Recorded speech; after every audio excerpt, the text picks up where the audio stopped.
समृद्धी महामार्गावर अमरावती जिल्ह्यातील नांदगाव खंडेश्वर तालुक्यात लोहगाव या गावाजवळ समृद्धी महामार्ग एक जीवघेणा खड्डा पडलेला आहे। ही बातमी सर्वप्रथम एबीपी माझानं दाखवल्याच्या नंतर तातडीने यंत्रणा जागी झाली आणि आपण या दृश्यामध्ये जर बघितलं तर तातडीने एकदम अतिशय मोठ्या जलद गतीने हा खड्डा बुजवण्याचं काम सुरू आहे।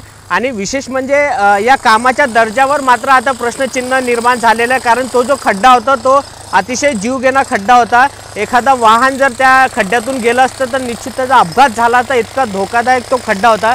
परंतु काही लोकांच्या निदर्शनास आल्यानंतर तातडीने त्यांनी प्रशासनाला सुद्धा कळवलं आणि विशेष म्हणजे याचा जो व्हिडिओ तो एबीपी माझाकडे आल्यानंतर सर्वप्रथम एबीपी माझाने याची बातमी दाखवली आणि प्रशासन खडबडून जागी झाला आणि हा जो खड्डा होता त्या खड्ड्याच्या आजूबाजूला मोठ्या प्रमाणात हे सगळं काम सुरू केलेलं आहे, कारण तो खड्डा बुजून नाही तर संपूर्ण आजूबाजूला जो रस्ता आहे तो बनवण्याचं काम आता या ठिकाणी जलद गतीने सुरू आहे।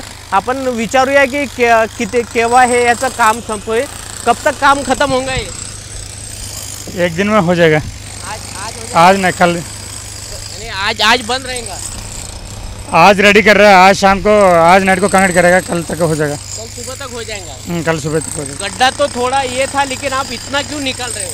अभी गड्ढा थोड़ा से है, लेकिन हम लोग क्या है ना उसको थोड़ा वो हो तो ज़्यादा चिपिंग करके हम लोग को उसको ये होना क्या ना कौन सा परमानेंट सोल्यूशन करने का। आपण बघू शकतो की परमानंट सोल्यूशन हे जे काम करणारे आहे या ठिकाणी करताय, कारण खड्डा फक्त मधात होता परंतु जो आजूबाजूचं जे आहे ते संपूर्ण रस्ता उखडून संपूर्ण या ठिकाणी जवळपास 10 बाय 20 फूट हा जो आहे नवीन रस्ता या ठिकाणी तयार करण्यात येणार आहे।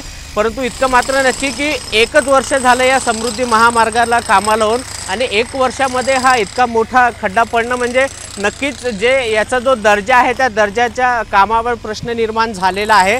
आणि गावकऱ्यांनी असा आरोप केलेला आहे की समृद्धी महामार्गाच्या कामावरचा जो दर्जा आहे तो व्यवस्थित नाही, असा आरोप सुद्धा काही गावकऱ्यांनी केलेला आहे। कॅमेरामॅन अमोल देशमुखचा प्रणय निर्माण, एबीपी माझा, अमरावती। एबीपी माझा, उघडा डोळे बघा नीट।